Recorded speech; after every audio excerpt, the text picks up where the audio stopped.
Water signs, tignan po natin kung ano yung mensahe para sa'yo ngayong araw. Keep in mind po na ito ay general reading lamang, so hindi po lahat ay makaka-relate, so be open-minded. Sa mga hindi pa po nakasubscribe dito sa ating channel, please subscribe na po kayo and palike na din po ng ating video. At sa mga nais pong mag-avail ng ating private readings, ng ating Evil Eye Amulet Necklace at ng ating Tiars Bracelet, makikita nyo po yung link sa description box. Tarot Intentions by Aliana Reyes. Tignan natin ano yung overall energy, yung main energy para sa'yo ngayong araw. So, we have the Star. So, you are hoping, ayan po, pwede rin na may reconciliation dito. May pag-aayos, ayan po.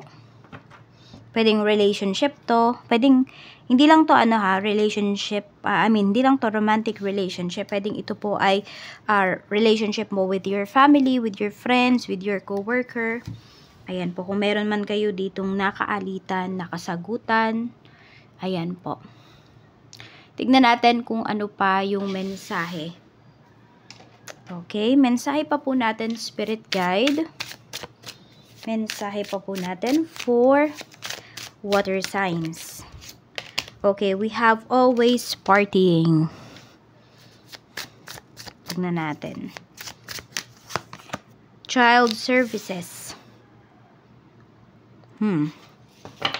Pwedeng ito ay about sa pagiging responsable. Hindi lang pagiging responsableng magulang or sa pagiging responsableng tao. Pwedeng yun po yung pinapakita dito sa energy ninyo ngayon. We have no facts. Ayan po. So, may nang iintriga siguro sa inyo. Hindi ko alam kung kayo ba ay hiwalay sa asawa or kayo po ay single mom or single dad. Okay, tapos yung tatay or nanay nung anak po ninyo. Yan, pwedeng pinaglalaban niya ngayon yung custody ng inyong anak. So, parang hinahanapan po kayo ng butas dito. 'Di ba? Sabi nga, sa mag-asawa, okay, sa parents, pag naghiwalay, mga anak talaga yung apektado. Sila talaga yung, parang alam mo yung collateral damage. Ayan. Pero hindi naman laging ganun. Kasi meron din naman magkasama pero sobrang toxic, diba? So, yun, meron dito. Pwedeng yung asawa po ninyo, laging, yun, nakikipag-inuman, laging, laging, sabi na lang natin, irresponsable. So, ayan, ang tanong sa inyo dito, gusto nyo pa bang makipagbalikan sa irresponsableng tao? Diba? Okay. So, tignan natin. Laging may gumagawa ng kwento sa'yo dito eh. Ginagawan ka ng issues. Ayan yung pinapakita. Meron lagi dito. Siguro may naiinggit sa'yo. Ayan po. Pwedeng ito naman hindi to yung nakarelasyon mo or yung asawa mo eh. Pwedeng ibang tao na gusto na masira yung family ninyo. Yung minsan ka lang mag-enjoy, pero parang napakasama mo na. Yung ganun. Tignan natin kung ano ba yung mga energies na yan. Tignan natin ano tong always partying. Spirit Guide, ano po itong always partying? Clarify natin. So, we have King of Cups. Okay. So, ayan nga. Meron talaga dito palainom. So, pwedeng hindi naman kayo yan, water signs. Pwede po na yung partner ninyo, yung asawa ninyo yan. So, pwedeng isa po yan sa dahilan kung bakit kayo laging nag-aaway. O kaya naman, yung iba sa inyo, kinalakihan nyo talaga yung parents ninyo. Ayan, may bisyo.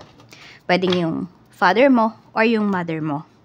So, meron dito, pwedeng, meron kayong mother or father issues. Okay, tignan natin. Or siguro ito din, yung iba sa inyo, ito lang yung nakikita ng tao. Na lagi kayong masaya, na lagi kayong walang problema. Akala nila lagi ka lang, ayan, pa-party-party ka lang. Diba? Party people ka, akala nila ganyan ka. Pero di nila alam deep inside. Yan, merong hugot. Tignan natin. May hugot naman doon, yung iba po sa inyo. Tignan natin, ano tong child services. Sabi nga dito, kids at risk of being taken or is about to. Reporting something, neglect, and abuse. The Emperor. So, meron talaga dito, pwedeng father. Father kasi yung pinapakita dito. Pwede rin lolo to. Ayan, baka gustong kuhanin po sa inyo yung anak ninyo. Or meron dito kasi pwedeng need nyong magtrabaho. Kaya po pwedeng paalagaan po ninyo yung anak ninyo sa grandparents. Ayan. O yung iba nga sa inyo pwedeng naalagaan. Pinaalagaan nyo talaga. Tignan natin, ano tong no facts. 9 of Cups. Ayan. So, mayroong mga tao talaga dito na hindi nila kayang maging masaya sa kung ano yung mga nangyayari sa life mo. Ayan o. Meron po dito na yayabangan sa'yo, water signs. Kaya ginagawan ka ng issue. Hinahanapan ka ng issue ng taong to. Para sa nakikita ko naman, hindi naman siya magtatagumpay. Lalo na kung wala naman talaga siyang makikita no, about sa'yo. Kasi puro kasinungalingan lang talaga yung ginagawa niya sa'yo. If alam mo kung, or I mean, if kilala mo kung sino to, try mong i-confront. Kasi nakikita ko dito matatameme yung tao na yan. Pag once na kinonfront mo, bakit nga ba hindi yan tumitigil? Kasi nga po akala niya okay lang yung ginagawa niya. Akala niya wala siyang natatapakan na tao. Nakikita ko nga dito yung iba po sa inyo, no? Kasi merong, ayun, may main energy dito ng dalawang lalaki. So, yung iba po sa inyo, pwedeng dahil nga, ayan, meron dito, lagi kayong iniintriga, na party-party lang kayo, ganyan. So, pwedeng ginagawan din kayo ng issues dito, na kayo ay may lalaki. Yan. Yung iba sa inyo. Or the other way around, no? Kung kayo naman po ay lalaki, pwedeng may gumagawa ng issue dito, na kayo ay may mga babae. Yan. Kaya lang, wala namang maipakitang, wala namang maipakitang ebidensya yung tao na yun. So, sinisiraan ka lang talaga. Kaya lang, yun lang. Kung meron kayong karelasyon, ay, yun ang mahirap kung maniwala yung tao na yun kahit walang ebidensya. So, tignan natin ano pa yung mensahe para sa'yo pagdating naman sa iyong pamilya. Sa pamilya mo, we have Knight of Pentacles. Ano po yung energy? Tignan natin. We have 6 of Wands. May naghahanap ba ng work sa family? Ayan po. So, pwedeng meron dito medyo matagal-tagal na ding naghanap ng work or pwedeng naghahanap ng malilipatan. Ayan po. Makakahanap na. Or kung trabaho talaga to, may family members ka na naghahanap ng work, makahanap na po siya ng work, medyo makakabayad na siya kung may mga utang man siya sa inyo. I mean, parang ganito, makakabawi na siya. Ganyan. Nakabaitan po ninyo sa kanya. Pwedeng yan ay kapatid mo, water signs. Tignan natin pagdating naman po sa, yan ay pamilya, di ba? Pagdating sa mga friends. 2 of Cups. And we have Page of Wands. Ayan. So, meron ka ditong friend na na diretso lang talaga yung tingin. Mukhang may nagsiselos dito. Okay, sabihin natin, may isa kang friend na nagkakagusto siya dun sa isa niyong friend na meron ng karelasyon. Kaya parang umiiwas na lang siya dito. Umiiwas siya pero pinapaganda niya yung buhay niya. Ganon naman yung pinapakita. Ayan, mukhang may nagsiselos. Or sabihin natin, kahit naman magselos siya, di ba? Ala namang karapatan. So, kaya yun, mas nagpo-focus na lang din sa sarili. Kaya kung may nafe-feel kayo na may isang kaibigan na umiiwas, so yun po, pwedeng nagsiselos kasi siya. Dun sa, di ko alam kung ikaw ba yung may karelasyon, di ba? Pwedeng sa'yo. Ayun, pwedeng nagsiselo siya dun sa karelasyon mo. Kasi may gusto yan sa'yo, yung kaibigan mo na yan. Type ka niya. Pero di ko naman nakikita na love yan. Pero yun nga lang siguro, naiinggit din siya at the same time. So, tignan natin. Pagdating naman sa kaperahan. Sa kaperahan, we have 3 of Wands. Ayan po. So, may mga nilalaban ba kayo dito? May mga kine-claim ba kayo pagdating sa inyong money? So, pinapakita naman kasi dito na makukuha nyo talaga siya. Some of you, pinakamatagal na 3 years. Pero pinakamaigsi, o pinakamadali, sa madaling panahon, 3 weeks to 3 months. Yung iba po sa inyo, makukuha nyo na yan. Kung ano man tong nilalaban po ninyo. Or kine-claim ninyo pagdating sa inyong, ayan, kung ano man tong benefits na to. Makukuha nyo po yan. Tignan natin. Alam nyo yung iba sa inyo talaga, kung nasaan kayo ngayon, tapos di kayo nakakaramdam ng satisfaction pagdating sa work. or pagdating sa kinikita po ninyo, pwedeng hindi talaga kayo para dyan. I mean, kahit na anong sikap nyo dyan sa lugar na yan, sa company na yan, hindi po kayo magtatagumpay. Hindi kayo makakaramdam ng satisfaction. Walang, alam mo yun, hindi kayo magsasucceed, ganyan. Kasi pwedeng need nyo po talagang umalis. Need nyo mag-grow sa ibang lugar. Oo, need nyo mag-take ng risk. Tingnan natin, pagdating naman po sa, saan naman tayo? Pagdating sa kaperahan. Ayan, ito yung kaperahan nga. Punta tayo pagdating sa mga nag-apply ng work. The Lovers. Ayan po. Okay. So, maganda o makakatanggap po kayo ng good news pagdating dito sa inyong work. So, ayan o, tingnan mo. Parang i-welcome ka talaga nila ng maayos. I-welcome ka talaga dito pagdating sa trabaho na ma-applyan mo. Maganda yung energy na pinapakita dito. So, kung meron mang tatawag sa inyo, ayan, in 6 days from now, yung iba sa inyo, or 1 week from now, ayan po. Good news talaga yan. Nasa sa inyo na lang yan kung tatanggapin po ninyo. Nakikita ko na mag-e-enjoy ka dito sa trabaho. Nandun na mamahalin mo talaga yung trabahong to. Yung iba nga sa inyo, kung ano man trabaho tong maano ninyo, alam niyo, ma-hire kayo, pwedeng dyan na kayo magre-retire. Tingnan natin sa mga may binebenta naman pong properties. We have Ace of Cups. Napakasaya nyo dito, oh. Ayan. Okay. Yan, oh. Pwedeng ang, happy kayo, oh. So, pwedeng mabebenta nyo yan sa tamang halaga or yung sa halaga na may kikitain po talaga kayo. So, hindi kayo lugi dito. Tapos, nakikita ko kasi yung mabebentahan nyo po, parang nagmamadali siya.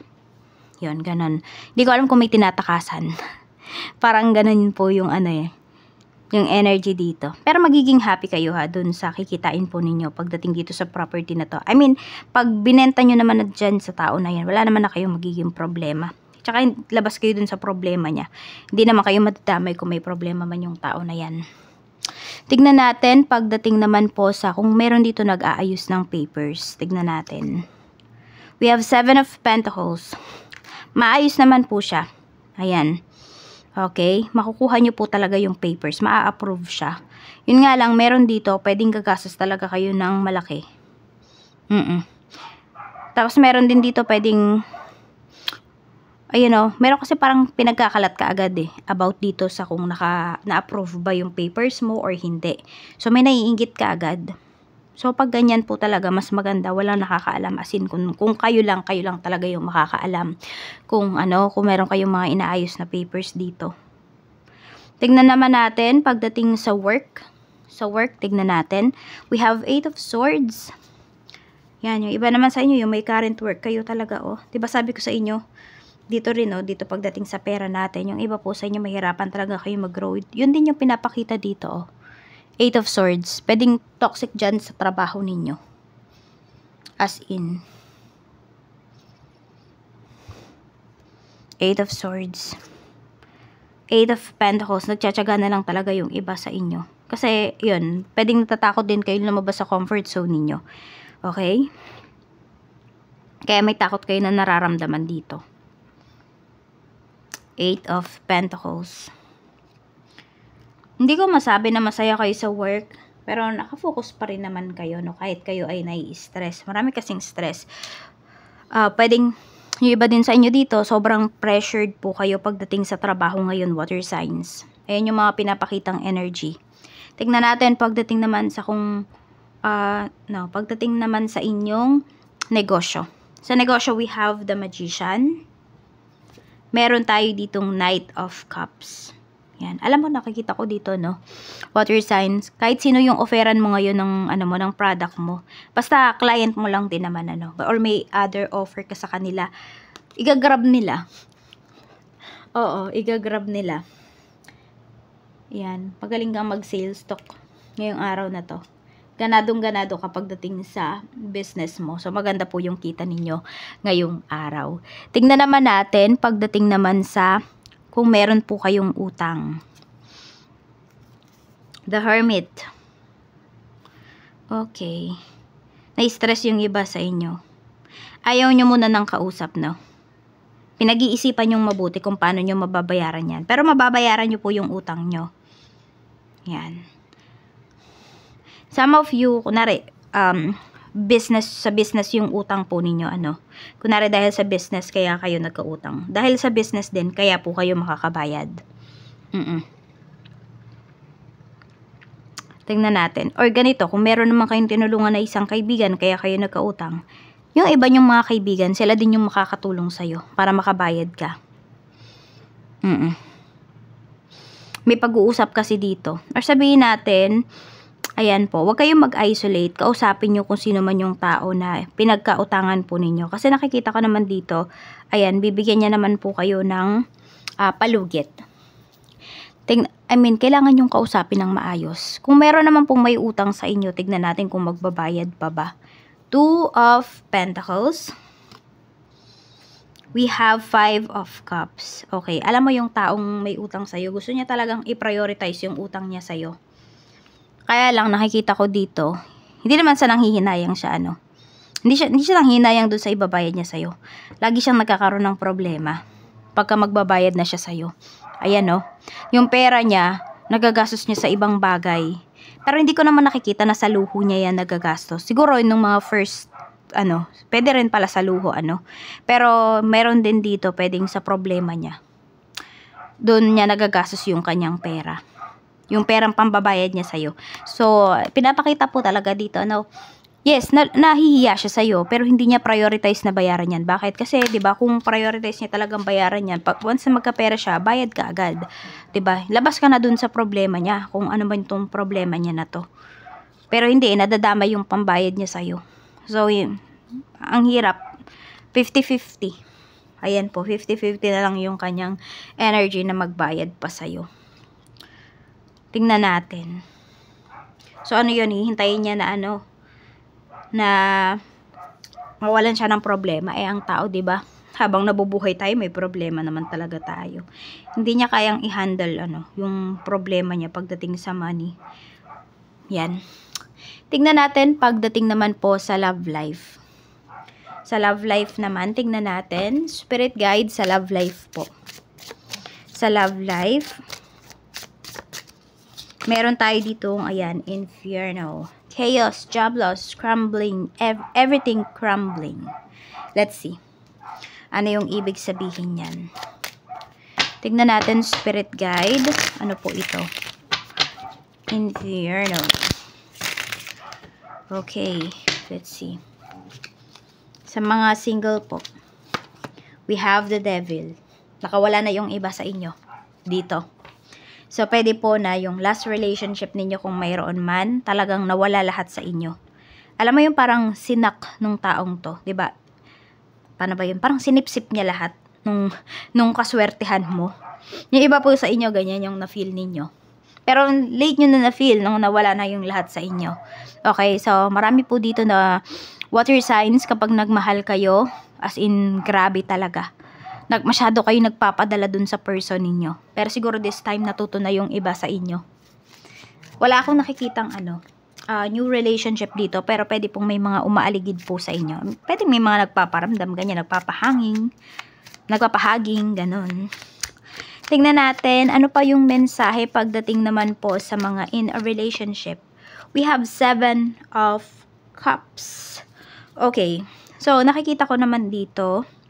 Okay, so dahil nga magkarelasyon kayo, nakikita ko is sinusuportahan mo yung person mo or sinusuportahan ka niya, kung sino man sa inyo yung walang trabaho ngayon. Sinusuportahan, pwedeng sa finances, pero more on kasi nakikita ko dito is ine-encourage mo yung person mo na magtrabaho siya. Okay? So, alam mo yung hinihila mo siya pataas. Ganyan. So, meron dito na wala ng trabaho. So, alam mo yung bumaba yung self-confidence ng person mo. Pero kasi ikaw dito, malakas yung energy mo, water sign. So, pwedeng ikaw yung nag-i-encourage talaga sa kanya ngayon. Medyo naapektuhan po yung inyong relationship dahil dito sa pagkawalan, yung meron ko sino man yung nawalan ng trabaho. Para nakikita ko naman maayos pa siya. Tingnan po natin pagdating naman po sa mga married natin. We have Four of Pentacles. Okay, so meron ding nawala ng trabaho dito. Siguro, hindi ko alam, isa sa inyong mag-asawa, ano, kung sino man yan. Pero kasi handa po yung iba sa inyo. So, nag-prepare talaga kayo. I mean, meron kayong emergency funds, may savings kayo na tipong kahit 3 months or 6 months na walang trabaho, mabubuhay po kayo. So, ayun. Kaya naman, ayan po. Nakikita ko naman kung sino man yung nawala ng trabaho dito. Pwedeng, ayun, magbabaliktad na lang kayo. Sugar, kamingay. Rinig na rinig yung hilik. So, ayun. Nakikita ko naman na gagawa naman po ng paraan. Kaya lang kasi, as of this time, okay, kung asawa mo to, water signs, parang sobrang, pa siya, nalulungkot pa siya sa pagkawala po ng kanyang trabaho. Ayan. Meron din ako nakikita dito, pwedeng magbi-business na lang. So, meron talaga kayong mga aayusin dito. Ayan, we have to start. Makakabawi pa po yung iba sa inyo, no? Makabawi pa po kayo. So, huwag kayong mawalan ng pag-asa. Yan lang po. Maraming salamat. Mag-iingat po kayo always and more blessings to come.